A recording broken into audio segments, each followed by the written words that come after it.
아멘. 예, 오늘도 하나님과 동행하시는 큰 축복 있기를 축원드립니다. 우리 이제 벤탄 시장에 가면은 짝퉁이 많이 있죠. 예, 이런 저개발 국가는 언제든지 짝퉁 시장이 많이 활성화되어 있습니다. 짝퉁이 많다는 것은 어떤 사회 문제도 될 수 있겠지만 진품이 있다는 얘기죠. 짝퉁이 있다는 것은 진품이 있다는 얘기죠. 짝퉁의 시장이 크다는 것은 진품의 가치가 그만큼 크다는 것을 말할 것입니다. 저는 살면서 다이소에 짝퉁이 있는 것을 본 적이 없습니다. 다이소는 그 자체가 그렇게 비싼 가격이 아니기 때문에 그렇죠. 그런데 진품이 비싸고 또 희귀하면 짝퉁은 많이 생기죠. 여러분, 이런 인간의 심리 현상은 종교, 기독교에도 역시 매우 비슷하게 나타난다는 것입니다. 조금 경망스러운 말이지만 종교를 시장으로 본다면 그런 사람들이 있죠. 종교를 시장으로 보면서 생활하는 사람들이 있는데요. 종교 시장의 매우 큰 한 포션, 그것을 공략하는 것이 바로 짝퉁 종교 시장입니다. 대표적인 것이 가장 확실한 이단 사이비들이죠. 못 사람들이 가지고 있는 종교심을 활용하여서 짝퉁을 통하여 한몫을 챙기는 이단 사이비가 있고, 또 한편으로는 구분하기는 좀 힘들지만 그러나 좀 일상적인 기독교 형태로 보이지만 짝퉁 비슷한 게 있습니다. 그것은 같은 기독교 예수 그리스도를 말하고 예배를 드리는 것 같지만 율법주의적이고 신비주의적인 기독교 현상을 말합니다. 오늘 이 아침에 짝퉁 기독교를 말씀드리는 이유는 오늘 본문에 두 건의 베드로의 특수 사역이 등장하는데요. 하나는 애니야, 중풍병자를 고치는 사역이죠. 그리고 또 한 건은 다비다, 죽은 자를 살려냈습니다. 그러니까 중풍병자가 일어났고 죽은 자가 살아난 엄청난 기적의 현상이 있는 이런 시대죠. 그러니까 이런 일들이죠. 그런데 이제 이런 일들은 오늘날 미디어 시대, 미디어 홍수 시대에 많은 쏠림 현상을 불러일으키는 또 하나의 종교 현상이기 때문에 그렇습니다. 신비주의, 하나님과의 교통 가운데 있어서 특별함을 좀 추구하는 것이죠. 이적들, 많은 병고침과 축사 사역들, 그리고 율법주의라고 사람의 선행이나 어떤 수준 이상의 아주 극한 선행을 강조하는, 그리고 그것을 실천하는 것을 이렇게 어떤 자신의 삶의 어떤 드러냄으로 표현하는 이런 여러 기독교 현상들이 많이 있습니다. 이런 것들은 정말 다 비슷한 기독교의 현상이지만 그러나 거기에는 언제든지 사람의 행위나 병고침 자체가 강조되어 그리스도나 그리스도의 말씀이 간과가 되는 그런 일들이 비일비재하게 나타난다는 것이죠. 오늘 본문은 1차적으로 병을 고쳤다, 죽은 자가 살아났다라고 하는 데서 오게 되는 현상이 강조되는 것이 아니라 복음 안에서 주시는 위로가 얼마나 풍성한지를 잘 보여주는 본문이죠.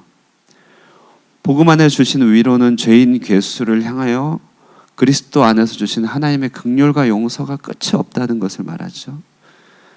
그래서 하나님께 대하여 죽은 자, 누워있는 자 같은 사람들이 영이 살아나 하나님의 사랑을 인식할 수 있고 그분을 사랑할 수 있게 되었다는 것을 말합니다. 그래서 하나님과의 사랑의 교제로 들어가도록 하고 하나님의 종으로 살도록 하는 이런 일들이 복음 안에서 주시는 위로의 풍성함입니다. 제가 병고침의 사역을 부인하는 것이 아니라 복음은 모든 사람에게 미치는 큰 기쁨의 좋은 사람이 되어야 된다는 것이죠. 병을 고침받은 사람에게만 위로가 아니라 그것을 상징으로 하여서 모든 사람에게 이런 위로와 감동이 있을 수 있다는 것이 복음입니다. 그러므로 그리스도께 집중하지 못하게 하는 것들, 그래서 어떤 현상이나 어떤 감각, 감정이나 혹은 어떤 사람이 강조되게 하는 것들은 다 유사 기독교라고 할 수 있죠. 누군가의 사역과 누군가의 여러 가지 설교와 누군가 여러 어떤 사람들의 어떤 그러니까 사역자들의 모든 행위를 통하여 결국 남게 되는 것은 그리스도와 그의 말씀만이 높아지고, 그래서 시간이 지나고 나면 내가 점점 말씀의 사람으로, 말씀께 가까이 하는 사람으로 되어갈 때 이것이 진정한 기독교라는 것입니다. 오늘 본문에 보시면 복음이 주는 위로가 이처럼 크다는 것을 우리 한번 묵상하기 원합니다. 본문은 애니야의 중풍병자, 8년 된 중풍병이 고침을 받았습니다. 다비다의 죽은 가운데서의 소생함이 나타납니다. 이 본문의 배경은 베드로가 이제 순회 사역을 하면서 베드로의 사역을 이제 베드로 사역 묘사를 끝으로 바울로 넘어가는 시점에 이제 베드로를 마지막으로 강조하는 장면입니다. 그렇기 때문에 베드로 사역의 정점을 잘 보여주고 있죠. 근데 이 두 질병, 중풍병과 죽음의 이 강조점은 뭐냐면 극한 절망이라고 한다는 것입니다. 8년의 중풍병, 어떤 소망이 있겠습니까? 온몸에 욕창이 생기고 움직이지 못하는 극한 절망이죠. 죽었다, 절망의 끝자락입니다. 그러니까 하나님 없는, 복음 없는 인간의 영적인 상태를 보여주는 그런 모든 영적인 극한의 그런 극한의 어떤 절망을 잘 보여주고 있습니다. 자, 이런 극한의 절망 가운데서 사람들이 어떻게 이 문제를 해결합니까? 그것은 선행을 열심히 하려고 하죠. 종교 생활을 열심히 하려고 합니다. 혹은 하나님과의 극한의 합일의 체험을 하려고 하는데요. 자, 여러분, 이런 모든 것들을 보고 추구하게 되면 두 가지가 나타나는데, 하나는 다시 절망할 수밖에 없다는 것이, 선행을 할 수 없죠, 우리는요. 그리고 또 하나는 뭐냐면 사람을 굉장히 높일 수밖에 없습니다. 이런 일을 실제적으로 이뤄낸 사람들을 굉장히 추앙하고 그들을 높이는 그들 중심의 종교가 된다는 것이. 그러나 그리스도의 넘치는 은혜는 뭐냐면 그가 찔림은 우리의 허물 때문이요 그가 상함은 우리의 죄악 때문이라. 그가 징계를 받음으로 우리가 평안을 누리고 그가 채찍에 맞음으로 우리가 나음을 입었도다. 그리스도의 넘치는 은혜로 말미암아 죄인 괴수, 죽은 자 같은 우리 모든 자에게 그리스도의 보혈이 모두에게 흘러 들어가는 것이고, 죽은 자 같은 우리의 영적인 모습이 소생케 된다는 것입니다. 하나님을 만나게 됐다는 것이죠. 주를 만났네, 주를 보았네. 길 위에서 주를 어떻게 보았는지를 내가 알게 되는 것이죠. 죄의 무궁하신 용서하심을 체험하면서 회개케 하시는 은혜가 있어서 우리 마음이 부드러워지게 되는 것이죠. 이것이 복음이 미치는 모든 사람에게 미치는 좋은 소식입니다. 그래서요, 죽은 자 같은 자, 그 다음에 중풍자, 병자같이 누워있는 나에게 찾아오셔서 나를 일으켜 주시는 주님을 만났다 말하게 되는 것이죠. 여기서 위로가 그처럼 큰 것입니다. 우리 마음에 두신 기쁨, 시인이 얘기하죠. 주께서 내 마음에 두신 기쁨은 저들의 곡식과 새 포도주가 더할 때보다, 새 포도주가 풍성할 때보다 더하도다. 하나님께서 그리스도 안에서 행하신 용서와 새 생명의 위로는 이처럼 큰 것입니다. 그러므로 우리가 주 안에서 받게 된 복음의 위로가 중풍병자가 일어나게 되고 죽은 자가 살아난 것과 전혀 다르지 않다는 것을 우리가 공감하지 않으면 안 된다는 것이. 내가 얼마나 주님으로부터 멀어져 있었는지, 하나님으로부터 멀리 되어 있는 얼마나 냉혹하고 지옥의 그런 모든 어두운 가운데 살았었는지, 하나님 멀리 떨어져 생겨난 마음의 태초로부터, 그 출생으로부터 있었던 우리의 마음의 생채기와 두려움들이 얼마나 컸던 것인지. 그러나 주의 복음이, 그리스도의 은혜가 내 마음을 어루만지시고 녹이시며 하나님께로 가게 한 이 사건이, 위로가 얼마나 큰 것인지를 우리는 오늘 본문을 통해서 다시 한번 확인해야 됩니다. 애니야 부러워할 것 없습니다. 다비다 놀랄 것 없습니다. 우리가 그 모든 주인공이기 때문에 그렇습니다. 그러므로 그리스도 안에서 주신 이 위로가 이처럼 큼을 우리가 기억하면서 그 위로 안에 거하실 수 있는 오늘 아침 되기를 바랍니다. 자, 두 번째는요. 그런데 이런 복음의 위로를 더하여 주는 선행이 조금 있습니다. 그것은 다비다를 죽음 가운데서 살렸을 때 사람들이 얻게 된 큰 위로입니다. 자, 선행은 구원의 조건은 아니지만, 그러나 선행은 그 복음의 위로를 배가시키는 그런 아주 좋은 그런 행동들입니다. 선행을 할 때, 생각할 때 여러분 뭘 생각합니까? 선행은 행동의 크기를 말하지 않습니다. 선행은 행동의 빈도나 많음을 말하지 않습니다. 올바른 행동을 한다고 많은 행동, 큰 행동을 하였지만 성경에서 말하는 행동, 오늘 본문의 다비다를 통해서 나타나는 행동은 결국 관계를 촉진하고 회복시키는 촉매제가 되었다는 것을 말합니다. 내가 선행을 하였다. 그럼 내 선행으로 말미암아 나를 중심으로 따뜻함이 임하는 것이죠.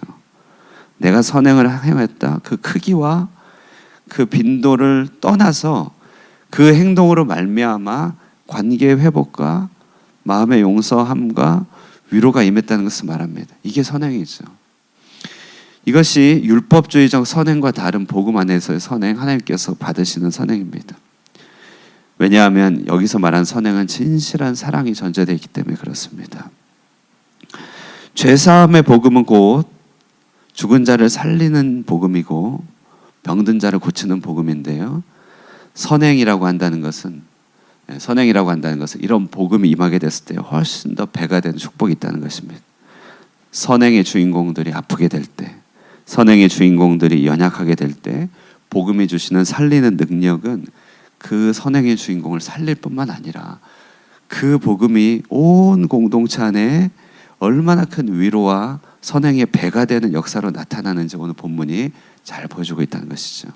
욥바성에서 이런 일들이 행함으로 다비다의 선행을 통하여 위로를 받았던 사람들이 복음 안에서 말할 수 없는 하늘의 큰 은사, 은총을 받게 됩니다. 그러므로 우리는 그리스도의 위로 안에 거하기 위해서라도 착한 일에 더 힘써야 됩니다. 여기서 말하는 착한 일은 한 번의 선행을 위하여 그를 위한 10번의 기도가 전제되어 있는 것을 말하는 것이죠. 한 번의 옳은 행동을 위하여 그를 위한 우리 자신의 내려놓음과 그를 진실로 사랑하는 자기 점검이 들어있는 선행입니다. 이런 선행이 우리에게 전제됐을 때 복음이 주신 위로는 증폭될 줄로 믿는 것입니다. 바울은 너희는 은혜로서 마음을 굳게 함이 아름답고 이렇게 말하였습니다. 자, 이런 것들이 은혜로서 마음을 굳게 하는 것이죠. 우리 하늘꿈 교회 안에 이처럼요, 눈에 보이는 기적의 역사, 눈에 보이는 이런 질병의 고침의 역사 우리 가운데 이미 많이 있습니다. 그러나 그럼에도 불구하고 복음 안에서 주시는 위로가 얼마나 큰 것인지를 늘 그 안에서 누리면서 그 보혈의 은총 가운데서 늘 잠겨서 하루하루를 보내게 되기를 주님의 이름으로 소망하며 여러분에게도 임하기를 주님의 이름으로 축복합니다. 기도하겠습니다. 사랑과 은혜가 충만하신 하나님 아버지, 그 베드로 사역의 정점을 통하여 절망 가운데 극한 어두운 가운데 있었던 두 지체가 고침받는 것들을 보게 됩니다. 이를 통하여 주님, 복음이 우리 안에서, 복음이 우리에게 주시는 위로가 얼마나 큰 것인지를 보여주시니 감사드립니다. 그렇습니다. 우리도 모두가 다 중풍병자와 같이 하나님께 반응할 수 없었으며 죽은 자와 같이 하나님을 향하여 아무것도 할 수 없는 자들이었음을 고백합니다. 바깥 어두운 곳에서 소망도 없고 유업도 없으며 하나님을 아는 것도 없는 우리들이었지만 주께서 우리를 긍휼히 여겨주셔서 아들의 보혈로서 우리를 살려주시고 눈을 뜨게 하여 주시며 참 아버지 하나님을 다시 만나게 하여 주셨나이다. 그러므로 하나님, 주님의 손길 안에서 우리의 영이 회복되게 하여 주시고 이 복음 안에서 주시는 넘치는 위로와 긍휼이 얼마나 큰 것인지 그 밖으로 떠나지 않게 하여 주시옵소서.